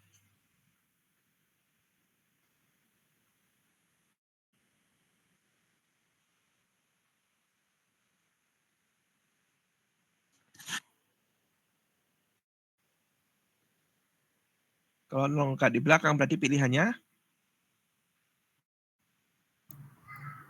2 sama 4. lalu di depan. Misalnya 2 tak pilih. Di depan 3. 3, Belakang 3. 2 sudah tak pilih. Ya. 4, 5. Nolnya bagaimana? Nolnya bisa dipakai di angka selanjutnya. Ya, berarti 0 enggak boleh di depan ya. Mm-mm. Oke. Berarti di sini ada 3 pilihan. Misalnya 3 tak pilih, 0 enggak boleh di depan, tapi boleh di berikutnya yaitu 0, 4, 5.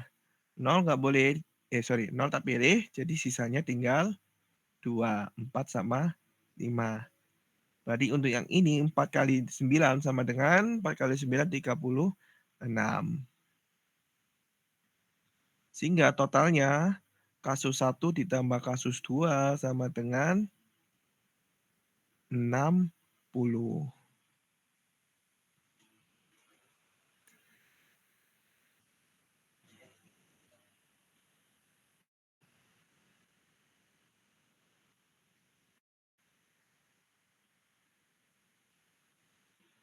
Oke, ada pertanyaan?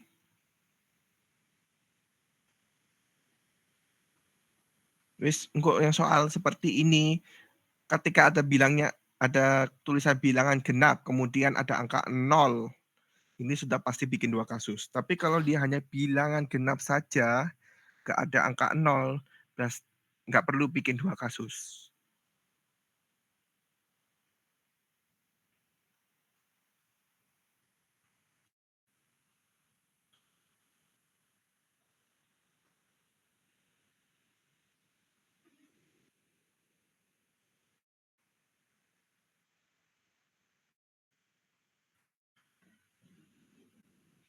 Nggak ada pertanyaan?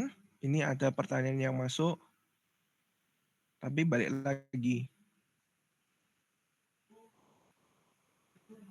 ke statistika.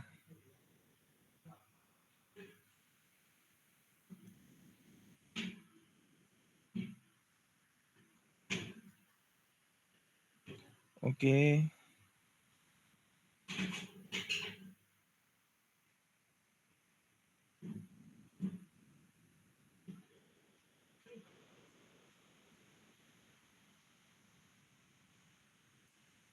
Ada yang tanya nomor 16, tapi untuk yang statistika.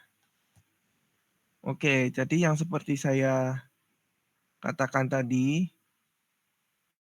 keluar.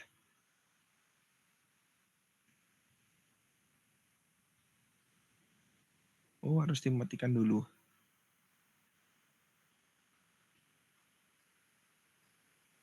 Nah, kan saya bikin diagramnya nggak cuma 1 kali, 2 kali. Nah, Nah, ini kan diagram kotak garis ya, yang selalu tak bikin bolak-balik. Nah,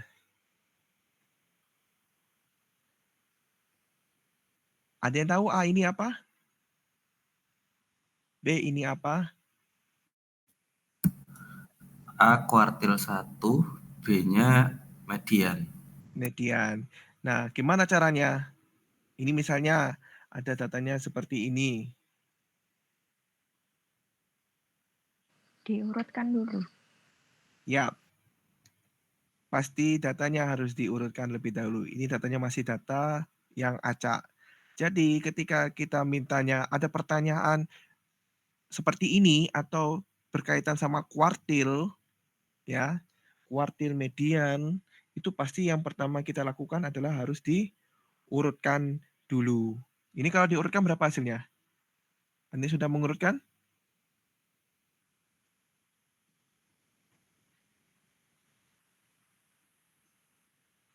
Atau dibantu urutkan?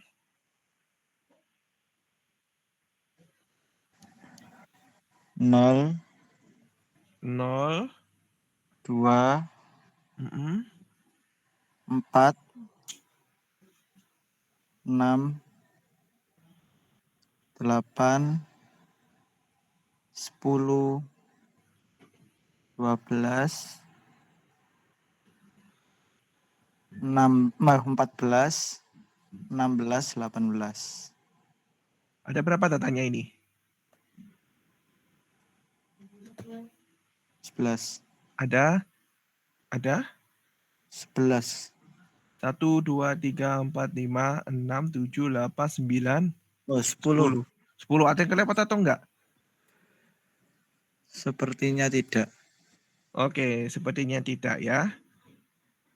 Terima kasih. Nah, sekarang median. Median itu kan nilai tengah. Berarti tengah-tengahnya ini gimana caranya? Saya ngambil 1, karena dia ada 10, berarti kan jadinya 5 sama 5.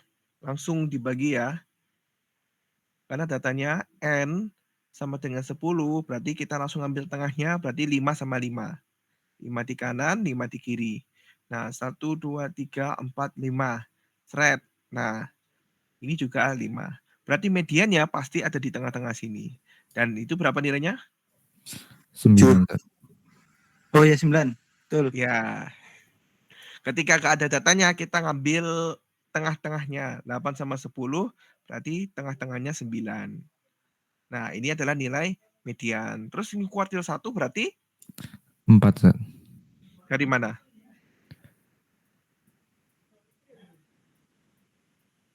Meannya kiri. Mediannya kiri. Mediannya sebelah kiri ya. Ketika ada 5 data, oh ganjil, pasti kita ambil cuma yang satu angka di sini aja. 1, 2, 3, 4, 5, berarti tengah-tengahnya adalah yang pasti nomor 3. Yaitu yang sebelah sini. Nah, artinya kita dapat kuartil 1 sama dengan 4. Mediannya sama dengan 9. Berarti kalau dijumlah adalah 13.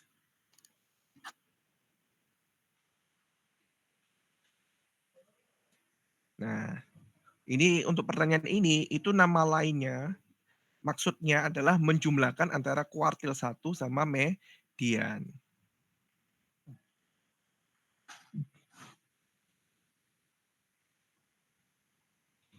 Ada lagi? Ustaz, itu nanti untuk soalnya apakah ada soal yang mencari simpangan rata-rata juga, Ustaz? Simpangan rata-rata enggak ya. Oh, Karena berarti cuma simpangan baku, Ustaz? Ya.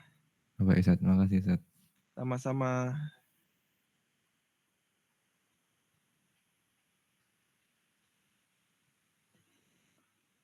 Ada lagi?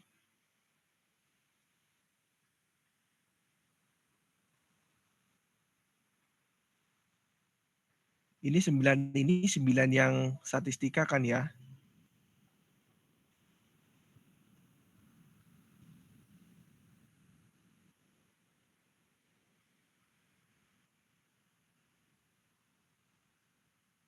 Oke, ralat nomor 15 atasnya.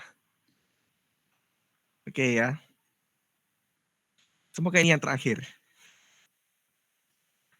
Simpangan baku atau standard deviation itu artinya seberapa menyimpangnya dari rata-rata. Sekali lagi, simpangan baku itu seberapa menyimpang dari siapa? Menyimpang dari rata-rata. Sehingga langkah pertama yang kita hitung adalah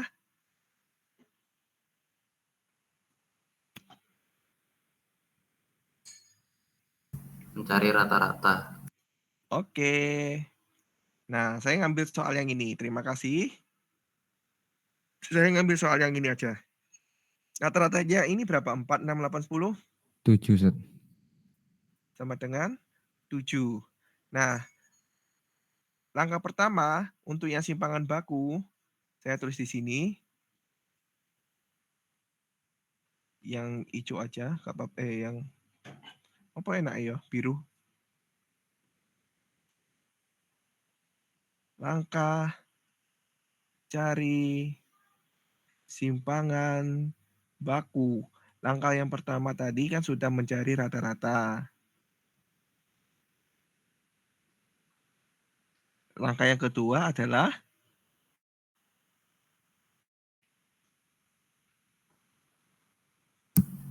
Setiap data dikurangi sama rata-rata.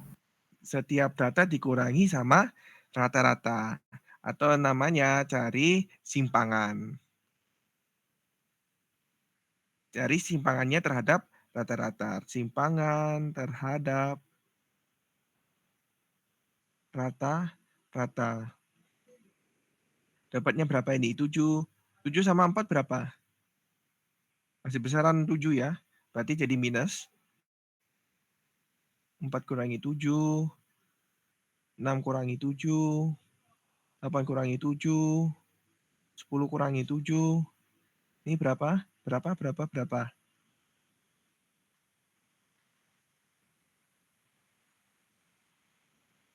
Minus 3.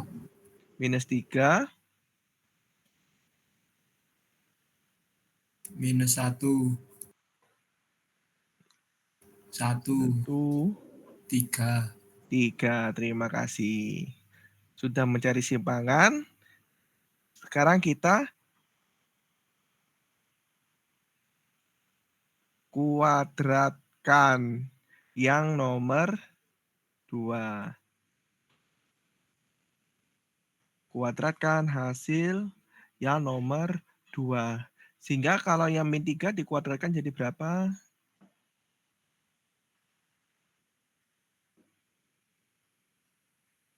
9. 1. 1. 1. 9. Nah, sip. Yang berikutnya, setelah kita kuadratkan, yang keempat adalah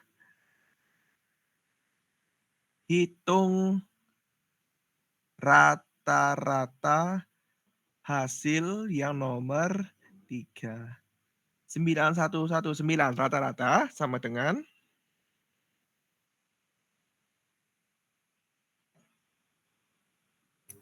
5 ya Ustaz ya. Rata-ratanya sama dengan 5. Nah, sip, terima kasih. Rata-rata yang nomor 4 ini kita sebut sebagai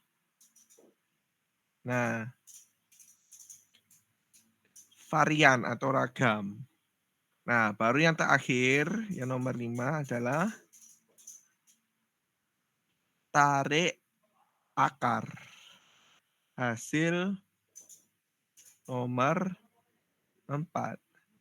Sehingga kalau S-nya 5 berarti S-nya adalah akar 5. Oke, seperti itu langkah tahapannya untuk mencari simpangan baku. Ya, yang pertama karena kita cari simpangan baku, saya review lagi ya. Simpangan baku berarti kita mencari simpangan baku itu sendiri kan menyimpang dari rata-rata. Nah, berarti kita pastikan rata-ratanya dulu berapa. Setelah kita dapat rata-ratanya, kita cari simpangannya terhadap rata-rata. Simpangan semua data terhadap rata-rata. Ya. 4 dengan 7, 6 dengan 7, 8 dengan 7, 10 dengan 7. Itu selisihnya berapa? Dapatnya hasilnya seperti ini. Langkah ketiga, hasil dari yang simpangan itu kita kuadratkan. Min 3 dikuadratkan hasilnya 9, min 1 hasilnya jadi 1, 1 jadi 1, dan seterusnya. Terakhir, bukan terakhir sih. Kemudian sudah kita kuadratkan, kita rata-ratakan. Kita rata-ratakan. Hasilnya 9 dengan 1 dengan 1 dengan 9, rata-ratanya hasilnya 5. Karena tadi kita sudah kuadratkan, maka hasilnya harus kita akar lagi. Hasilnya jadi akar 5. Ada yang masih kebingungan untuk step-stepnya?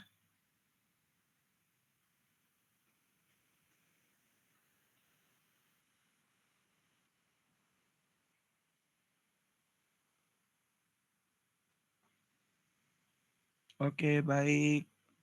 Sama-sama. Oke, insya Allah itu ya. Mohon maaf, ini karena sudah jam 9:30 ya, juga harus waktunya beristirahat, biar nanti gak kecapean dan ketiduran pas ngerjakan matwa. Ya, semoga mendapatkan hasil yang maksimal dan memuaskan.